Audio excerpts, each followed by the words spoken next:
Hello, my name is Jacob Cintron. I'm the CEO at Del Sol Medical Center. It is trying to advance the slides. It is an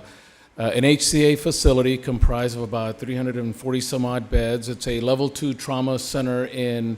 New Mexico as well as Texas. And our goal here in developing a patient blood management program was primarily really an initiative that HCA had encouraged our facilities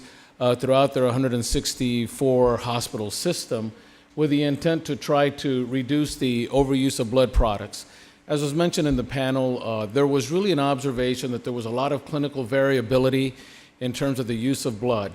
And so by trying to minimize that by developing a more effective process, by being able to focus, for example, on how we could look at the specific patient need, and in particular their particular vulnerabilities, if you will, if they're anemic, that we would be able to develop a process that would be able to reduce that variability, thus reduce the usage of blood, and more importantly, improve the utilization of blood so that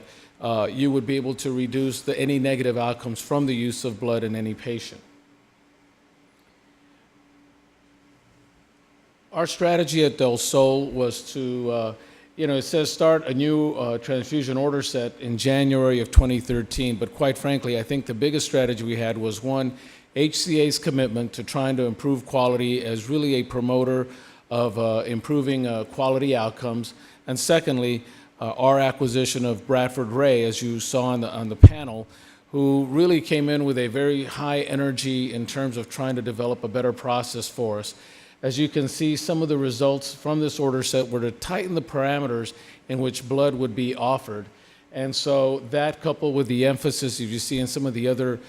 processes, was really very effective for us in terms of being able to see a 40% reduction in hospital-wide red blood cell utilization for the calendar year of 2013, along with a 75% reduction in blood use in cardiac surgery and a 30% reduction in blood use in trauma surgery. And I think the longer standing effect from that too is not only seeing our competitor hospitals wanted to share some of these best practices with them, and they're asking for our support, as well as passing it up to HCA as well, but also how really positive our physicians were as well in adopting these changes, thus indicating to me that all were really interested in improving outcomes, with our goal, as is with this movement, to eliminate preventable deaths. Thank you.